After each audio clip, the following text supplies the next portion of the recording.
mnashangaa,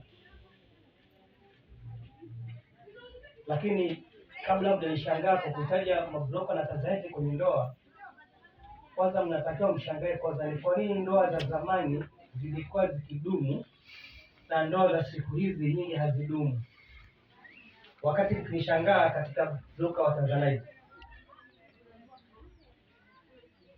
ni kwa nini ndoa za zamani zilikuwa zikidumu lakini za siku hizi nyingi hazidumu? Ni kwa nini? Zamani Wamasai walikuwa wakioana kwa Wamasai wenzao, Wachaga wakioana kuna Wachaga wenzao, Wanyachusa pia vile vile, na hawa walikuwa wanapewa mafunzo ya kuishi kwa mujibu wa mila zao.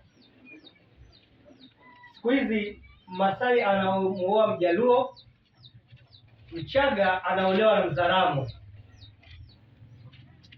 Sasa wana mila tofauti, itakuwa vipi ndoa zao zidumu wakati wana mila tofauti?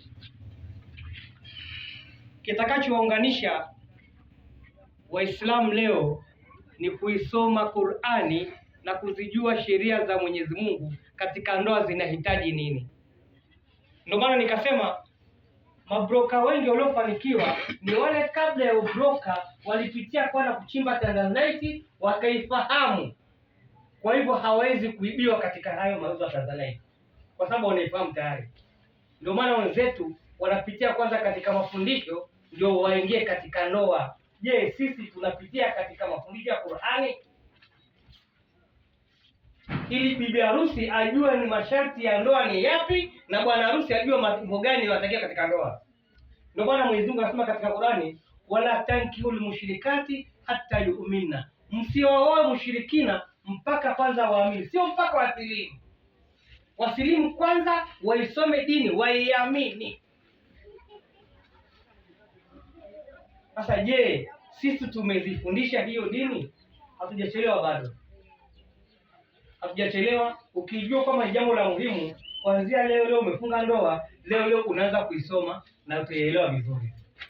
Kwani Mtume sasa anasema kwamba mwanamke anaolewa kwa kuzingatia mambo manne. Yaani mambo manne ndio yanawapendeza sana wanaume kuwaoa wanawake. Katika mambo manne, nasaba yake. Huyu ni mtoto wa mkuu wa wilaya, ni mtoto wa mkuu wa mkoa, ni mtoto wa baharesa, ni mtoto wa tajiri.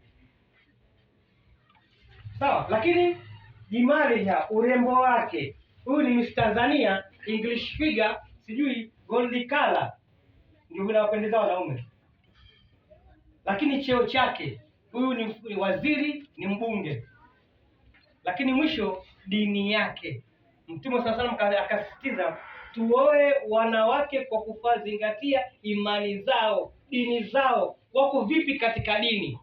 Na mwanamume pia vile vile unatakiwa umpende kwa dini yake. Kama ana English figure lakini dini iko mbele, kama umempendea gold color lakini dini iko mbele, kama umempenda kwa sababu ni mtoto wa tajiri lakini dini iwe mbele kwanza, bado hatujachelewa. Wasalamu alaikum wala afwa minkum. Salamu wa rahmatullahi wa barakatuh. Wakubwa wa mawaidha ya shekhe kwa wakati huu